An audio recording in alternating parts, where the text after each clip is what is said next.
Hello everyone, I'm Jonathan Little. Today we're going to be playing some poker. You all said you wanted to see me play a pile of online poker, so here we are. We're playing on America's Card Room. I do not recommend this site. I do not vouch for this site. I think this site is legitimately terrible, but it is a reasonable option for Americans who want to be able to play a ton of volume.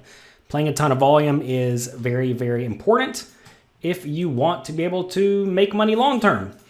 And, well, this site offers that. I would tell you to not keep any money on this site because it could go down at any point in time. And I would tell you to be very, very, very, very, very, very, very, very safe because the site will go down at some point. And when it does, you want to make sure you are not screwed by having lots of money on there. So I actually just set up Hold'em Manager today on this site. So things may be a little bit wonky initially, but we will get it figured out. So in the top table, we have the King Jack, which is a really good hand. The turn is an ace, which is just great for my opponent to bet. So we want to check to him. And then we're going to raise. I think a raise to about 8 big blinds is pretty nice. So we are going to put in the raise. And if he does have an ace at this point, he's probably going to have a pretty tough time folding. So I definitely like check raise in that scenario. But he does fold, so that's a bummer. Here, I'm not exactly sure what is happening. So that's not good. But we have the open-ended straight draw, so we are going to be check calling, most likely against early position raiser. It's very important to be able to sort of like look at the table and figure out what's going on. Like right over here, we limp small blind, big blind checks, we min bet floppy calls, right? You need to be able to keep that type of action just sort of like running in your head. Here we have an opponent. Didn't even know we had an opponent. So that's good to know. I'm still not, maybe we are going to raise. The problem is it's really easy for this guy just to have a good hand here. And if he does have a good hand, he's not going to fold. But I think we still probably just want to jam with this hand. If we check behind, I'm sorry, if we call and then check the turn, he's just going to keep blasting, and that's particularly bad. Whenever we jam on him, he may fold out a queen some portion of the time, which would be great. Obviously, like he's never folding out a good hand, and he's going to have loads of good hands in this scenario.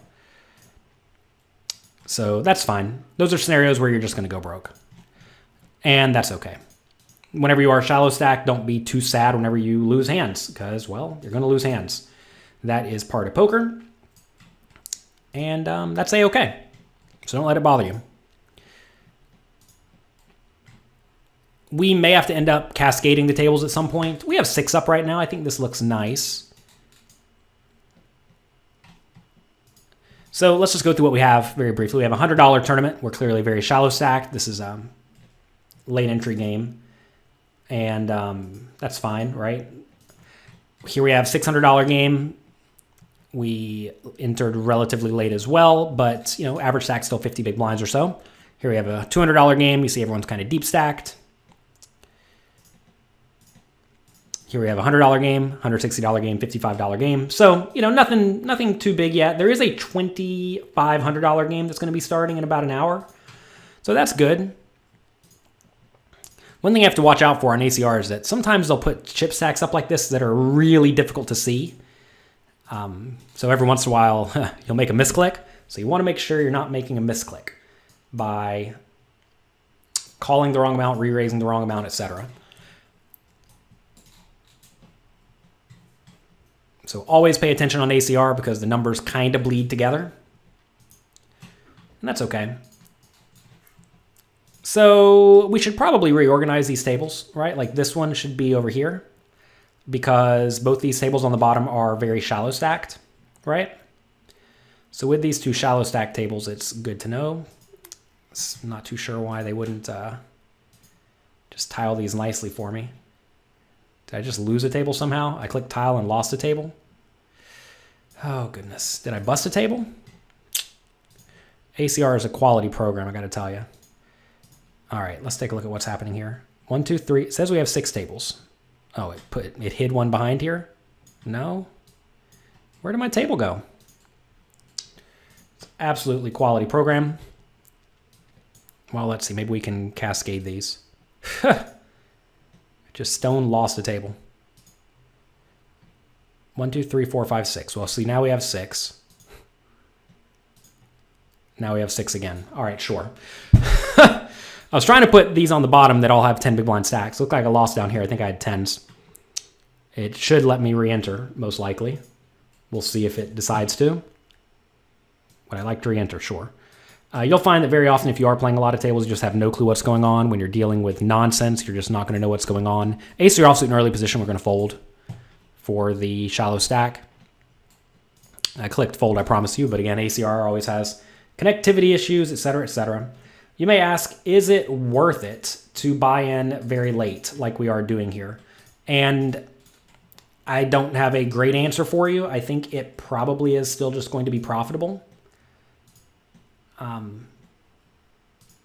But barely profitable. I don't think we're like printing any huge amount of equity by buying in last second in these spots.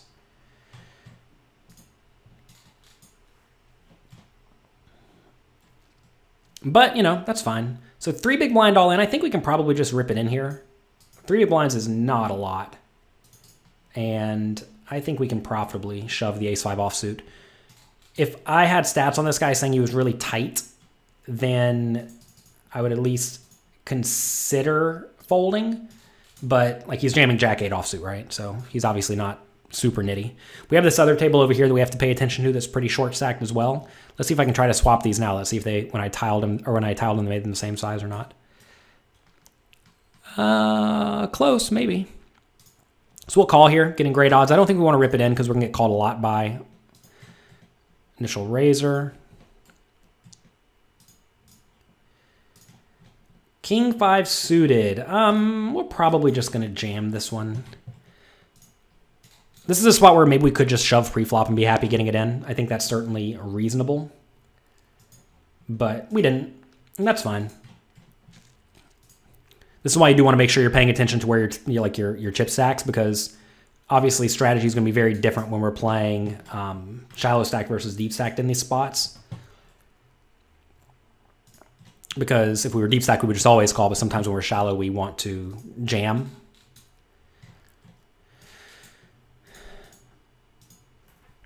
I should probably fix this, huh? Let's see. Configure mucked cards. Can I move this now? Yeah, we don't want that there. We want this here, sure. So we have queens down here on the bottom left, 16 big blinds.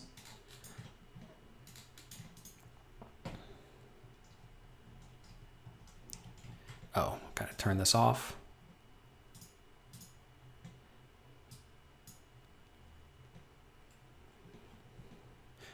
So the queens we will be in. Easy all in with the queens.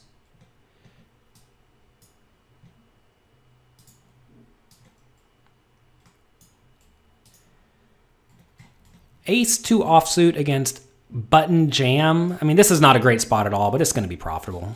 Not by much, but barely.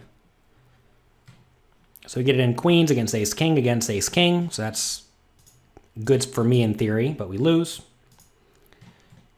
So here we do get it in. Touch ahead. We win. Whenever you are playing these shallow buy-in tournaments, realize like you're gonna have some swings. So don't be like all tilty and everything whenever you lose. A lot of people get really annoyed whenever they lose in these spots. All right. Rough one here. Under the gun raise. 3-bet from a relatively tight looking player. We're just gonna fold the 9s. That's a spot where I think we probably just want to get out of the way. Jack 9 suited against 2 shallow stacks. Make sure you're always paying attention to everybody else's stacks.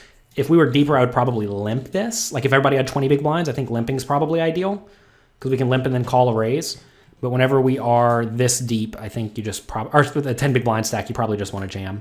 10-7 suited is conceivably a shove if they fold to me, but they didn't. We could raise this Jack 5 or Queen 5 suited. I think this is reasonable. We have a really loose big blind, which is a reason not to raise too wide. Obviously, we only have 7 hands on the guy. So as we should go through this heads-up display. I'll just show you what we have here. We have the name, number of hands. We have VPIP pre-flop raise, steal, fold big blind to steal, 3-bet, fold big blind to 3-bet, 4-bet, fold big blind to 4-bet, bet, flop, turn, river, fold, flop, turn, and river, check, raise, flop, turn, and river. So that's what we're working with. And we'll be having some more tables loading up at some point. And I'm just going to be late registering these things as late as I can because I do think that right now the games are really, really good. We are playing this May 3rd, 2020, right in the middle of quarantine time because of the coronavirus. So games are soft. And, you know, I don't think you have much of an edge at all buying in 10 big blinds, but I think you probably have a little bit. You may say, like, should I play a different strategy because people could just re-enter over and over and over again? And the answer is just no. Just play good, fundamentally sound poker. Some people think, oh, but I don't have as good of a chance to win as everybody else because they can rebuy 100 times. Yeah, well, that's okay. You don't have to win every game you play, right? Realize that essentially what's happening in these spots are you are risking one buy-in in games where your opponents are going to be risking way, way more money on average. So, like, it just all evens out. And you want to think of each entry as an individual tournament. You don't want to think of it as I'm playing this tournament 7 times. You want to think of it as I'm playing 7 tournaments. And am I willing to fire this tournament again with this crappy structure where you start with 10 big blinds? And I mean, really, the answer is maybe, maybe not. It's probably very, very close because the rake is substantial. The rake does matter. But I think it's probably just going to be profitable enough. And when I say profitable, like on a $100 tournament, $160 tournament, you probably make, I don't know, $5 or something. So is it worth it even playing the game for $5? Probably not. But maybe. But maybe. So here under the gun raise, I called. Goes check, check. This guy called too. I should make these different colors. Is there a way to change this? I want to make the people's cards like yellow or something. No, that's not what I want to change.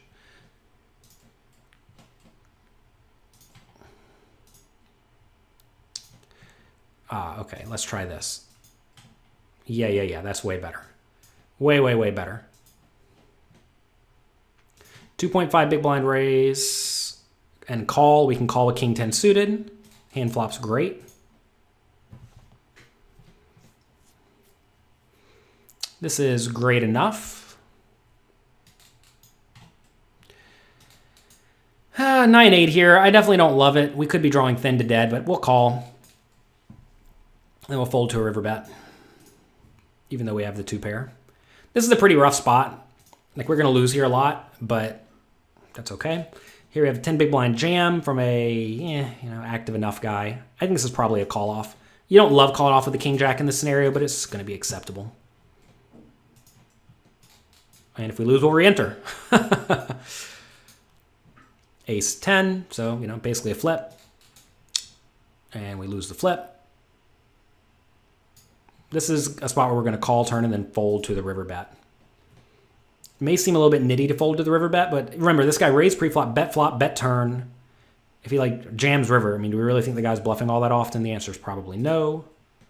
So if the guy's just not bluffing all that often, then we don't want to call if he bets river. As you see, guy did not bluff the river, which is great. What is this? We have another game, I guess.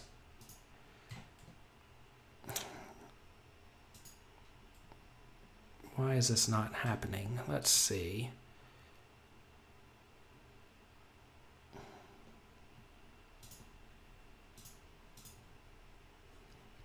This is $200 tournament. All right, sure. I'll just put this right here for now.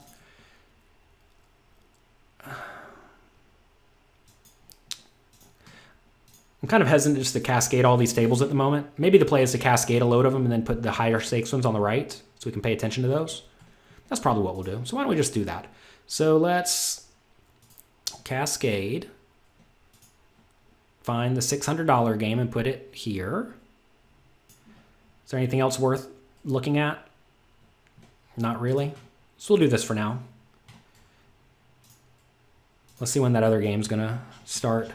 So $2,500 game starts in 30 minutes, so we'll pull that one to the side as well. So 10 big blind stack, we'll put this down here because I really don't want to screw that up. We have a 20 big blind stack, 80 big blind stack, 40, 80, 80. So we'll take this 20 big blind stack as well.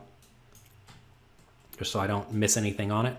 You really just don't want to be missing plays whenever you have a shallow stack. It's really, really bad. Really, really bad to screw up whenever you have no chips. It's not so bad to screw up when you're a little bit deeper, because if it costs you like some tiny amount of equity, it's not that big of a deal. But whenever it costs you lots of equity, if it costs you a third of your stack or something like that, it is a big deal. All right, I defended big blind here, even though it doesn't quite look like it. This guy raised, this guy called, I called.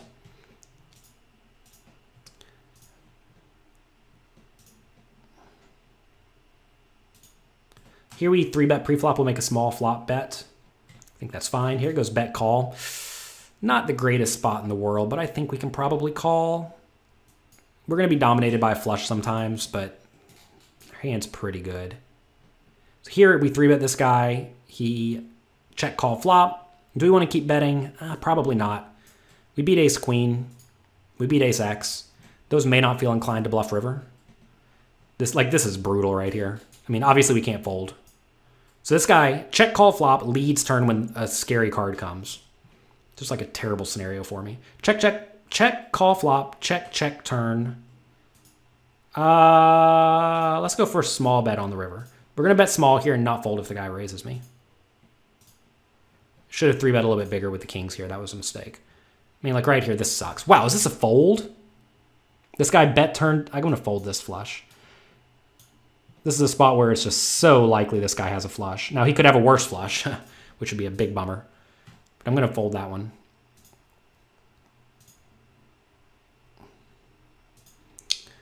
That's a really bad spot. I mean, like, think about how likely this guy is to actually be bluffing here. He led turn into 2 guys, blasted river. I mean, the guy just must have a good hand, right?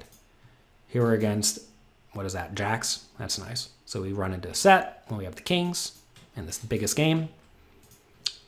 That's fine.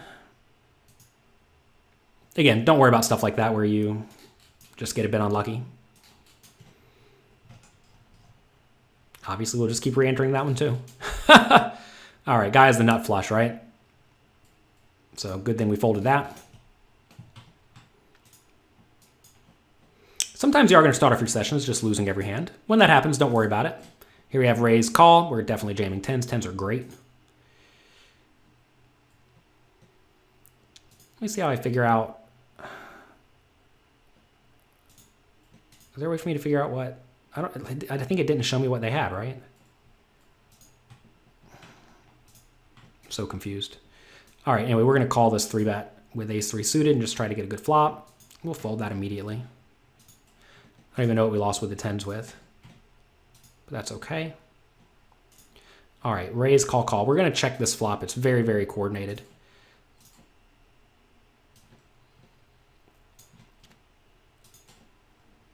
And you may say, like, don't you care about seeing what you lose with or what you lose to? And I mean, like, yeah, the answer, we'd like to know what we are losing to, but at the same time, it's just not a big deal. Like, I mean, I had 10s. I made an easy jam there. I literally didn't even see what was happening. And I don't really care what was happening because I lost and you move on with your life. A lot of people like to sweat it out and see what happens. I don't really care to see what happens because it just doesn't matter. So these 2 stacks were still shallow. This one we got a hold of some chips, so that's good. Again, I know the tables are a mess, but that's actually how we play in real life. All right, so I raise pre-flop. This guy calls, this guy calls. I check, call, flop. I'm just going to check, call, turn again. I'm going to check, call the river. I mean, yeah, you lose the sets, you lose the straights, but there are plenty of busted draws available. Wouldn't be the least bit shocked if we lose, given the way things are going so far. Obviously, that's not any sort of good mindset to have. Obviously, I'm saying it as a joke, but at the same time, it's probably true. Here we'll go ahead and 3-bet. We can call, we can 3-bet, you can do whatever you want. Where'd that game go? So he had pocket 7, so he didn't lose that time. That's good.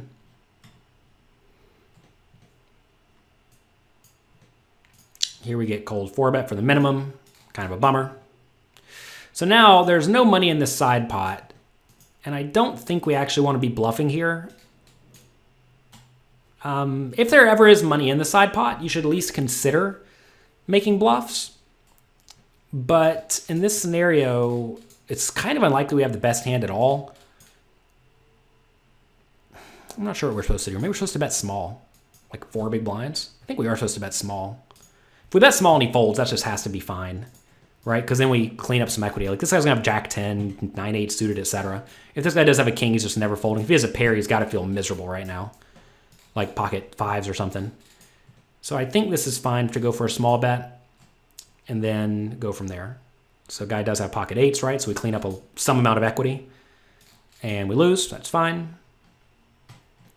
Like right there, that's a pretty big success. Whatever that guy had and folded, it had lots of equity. It's probably the best hand.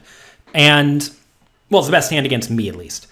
And in that spot, instead of this guy winning whenever it goes check, check, check, check some small portion of the time, I now win whenever I bet and the guy folds, which is very, very good. We'll be check raising here, the 10-9. It's not the greatest spot in the world, but it's acceptable enough. 2.2 big blinds. I think we just go for something like 7 and don't fold. Maybe we're supposed to call. You have to be careful on this Queen Jack X type boards because it's very, very easy to be against a king or a queen or a jack. They're just not going to fold. If they fold me here, we'll jam that hand.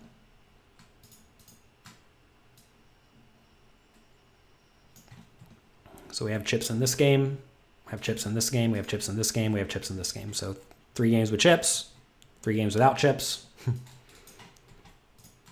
Sorry, 4 games with chips. Whenever you are playing lots of tables, really try to focus on the stuff that matters. And a lot of things just don't matter all that much. Like, did I win that hand? Did you win that hand doesn't actually matter. Because you're going to find out whenever it gets back to you anyway. If they tell you got to rebuy, you got to rebuy. You didn't win the hand. If they send you the pot, you know you won the hand. And you can review your play later to really try to...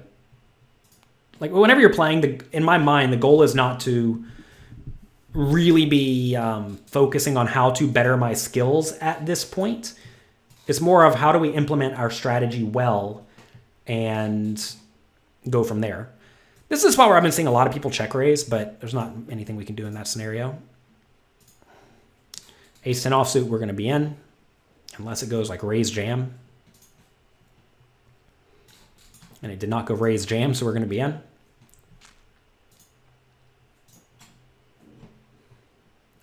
Here we raise button calls. This is a spot where we probably want to do at least some checking. We raise, get 3-bet. Only 3 hands on the guy, so no real stats. I think we're probably just going to rip it in. A 30 big blind stack, it's fine just to get it in with pairs. You're going to be in bad shape some portion of the time, but it's fine. This is a spot where small blind should be raising a decent amount. This is a rough one. He obviously could just be bluffing with some undercard type stuff, but I think that's kind of unlikely. I think I'm just going to fold this one. That seems a little bit nitty, but it's very easy for me to be in pretty bad shape. Whenever it's very easy for you to be in pretty bad shape, you often just want to get out of the way. And the thing is, like, I can't call a river bet if I miss, right? So that's a spot where when it goes check, check on the river, I lose. When it goes check, bet, I fold, I lose. So it's like, how am I going to win this hand unless I improve? And sometimes when I improve, I still lose when the guy has a straight or set or something. So not an easy spot to play at all. So we just fold.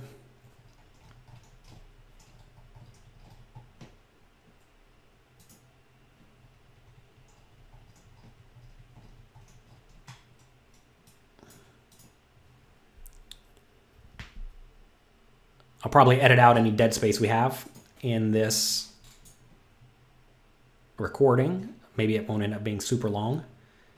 I realize watching lots and lots of dead silence is not so useful.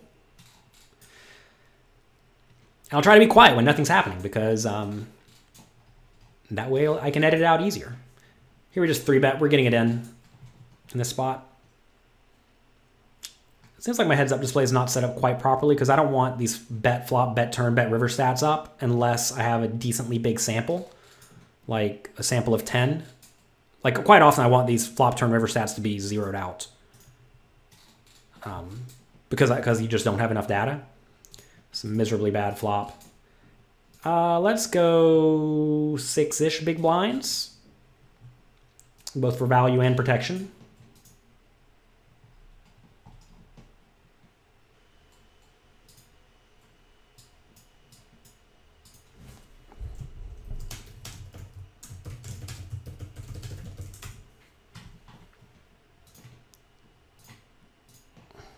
Did I just make a mistake here? Oh my God, did I just fold this? I'm so confused about what is happening. Sorry.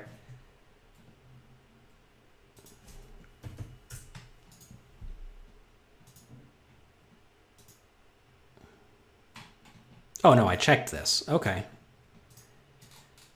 Sorry, I'm dealing with another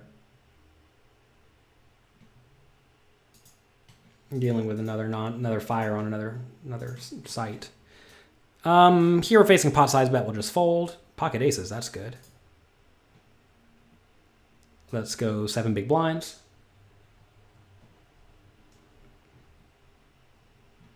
I should actually figure out how to make the minimum bet not min bet here. Let's go over here and try to figure that out. Options. I want like bet size options. Where would that be?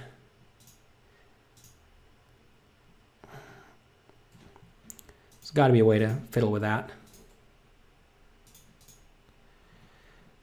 This guy's really loose. I think I'm just going to rip it in here. I know that may seem absurd, but here we're going to have a lot of fold equity.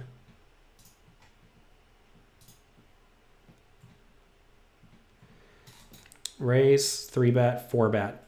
We're just going to flat call and do our best to trap the guy.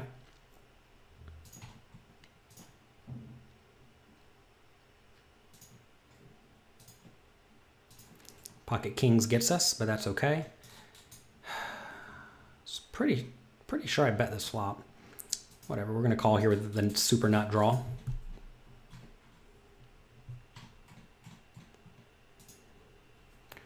Obviously, that's a good turn.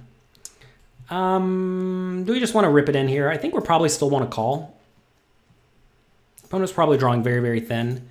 My hand looks a whole lot like a good hand at this point, but I think it's probably best just to check and give the guy every opportunity to make some giant blunder. Here, guy checks river. We're just going to jam it all in. Again, I'm not exactly sure what action took place here, but if he does have a straight or set or something, he's going to have a tough time folding to any bet.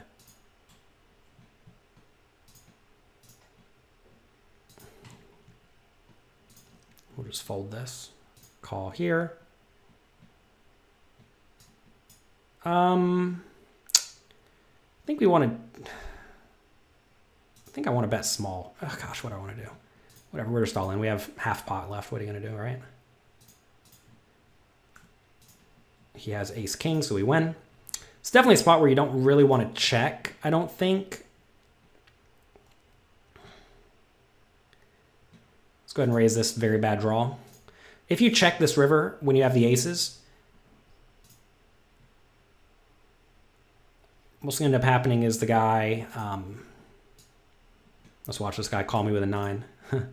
Whenever you check that river with the aces, he's just going to check back like king jacks type stuff some portion of the time. He does call with a queen. The guy's never going to fold a queen. There I raise pre-flop. He called, check, bet, call, check, check. I blast river. He's not going to fold a queen there ever. We're not trying to get him to fold a queen there ever. This guy raised pre-flop. I just called. We'll go ahead and start by betting. If we get raised, we can still continue. If he folds, that's fine.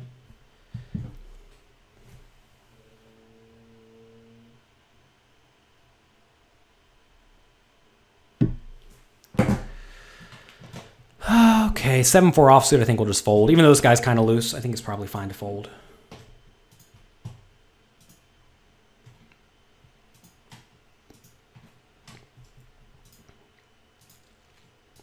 Ten-8 offsuit, we'll play it if they fold to me.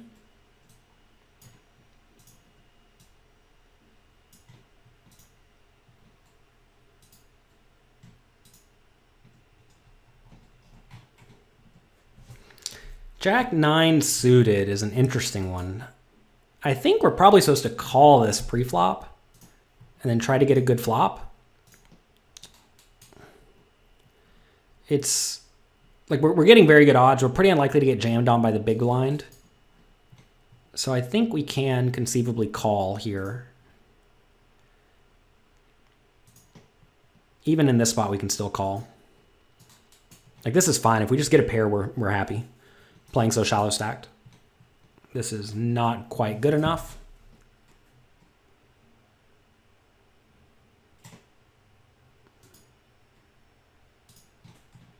Pocket 4 is early position. I'll just raise it. Who cares? So look, from early positions, it's perfectly viable to raise the small pairs when there are 2 players sitting out, right? So we're only playing 7-handed, I think. Also, we're playing in presumably a very, very soft tournament. And people are going to play poorly. So I think it's okay to raise slightly wider, and some decent hands that are quote-unquote slightly wider are hands like the smaller pairs. They don't play great, but they play well enough. It may be surprising to some people to see like raising or calling pre-flop raises with Jack 9 suited there and then just check folding, leaving myself only 7 big blinds. But you have to realize they were putting in 2 big blinds to win like 8. And so we really don't need to win all that often at all. And when we get any pair, we're just obviously happy, or any decent draw. So it's okay in that scenario to put in a small amount, leaving yourself with still 7 big blinds behind. So we have a jam for 8. In this scenario, I call with my entire continuing range, probably something like Ace-10 suited better, Ace-Jack and better, King-Queen suited, pocket 8s, and then I'll call off with the jam accordingly with Aces, Kings, Queens, Jacks, and Ace-King. That way your opponents won't know if you have a good hand or a bad hand when you flat call. Somehow we lost again. I think there's a way for this to show me. So he had Jack 9 suited. Let me see if I can review this one way or the other. Oh, King Jack offsuit. That's fine. So clearly that told me the wrong thing.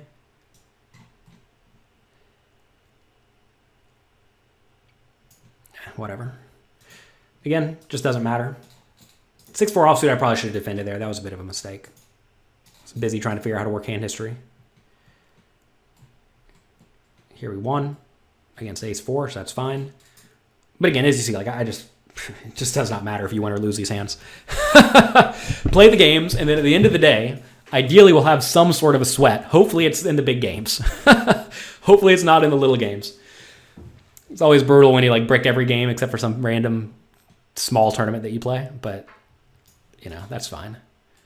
Pocket queens, obviously we're in.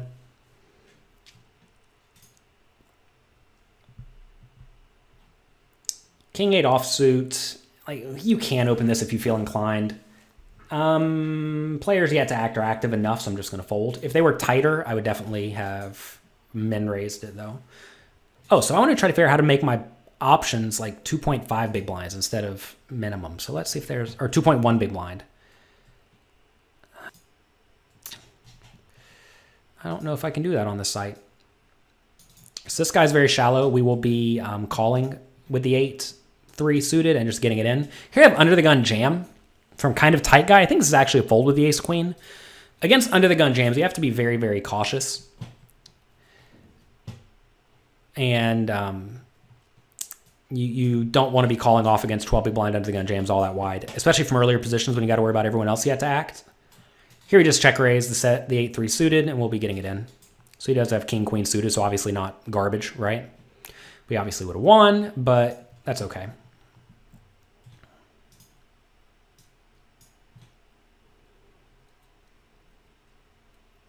That's okay. That's okay.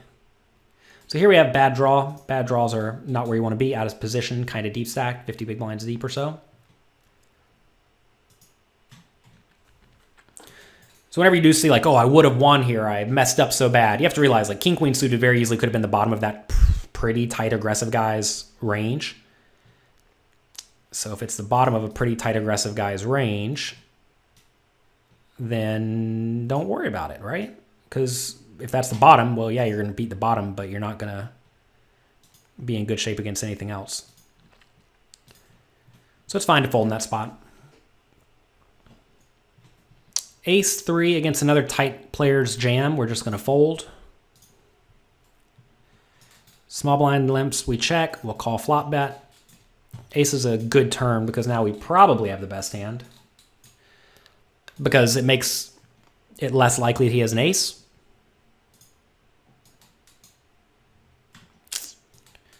Kind of a bummer when he bets big. Trying to think if we call turn and fold river or call turn and call river. Well, now we're going to call river, obviously. It's always a bummer when they just have it. Obviously, he could have it. So now is there any merit in betting? I think there probably is. And do we bet big or do we jam? I think I just jam. Like, yeah, he could have the ace, but he could easily have a 9 and pay off. He could also have, like, pocket 4s and just make a hero call. I think it's okay to jam there. I don't even know what I'm doing in this thing. You at least want to pay attention to how you're doing in some of your games, especially the bigger ones. Let's see what's going on here. So 71 people remaining, so we're, like, nowhere near money at all. So that's good to know. Average stack is 82K. Let's see how many big blinds how much we have. We have about average, okay. So hanging out. We'll jam this queen jack if they fold to me.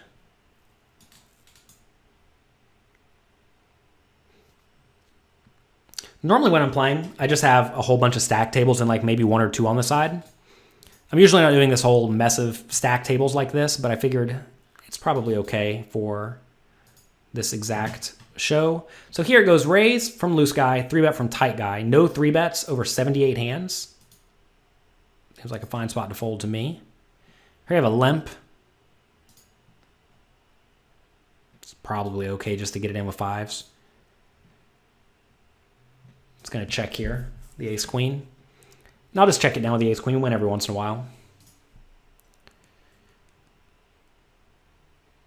Not too often, but every once in a while.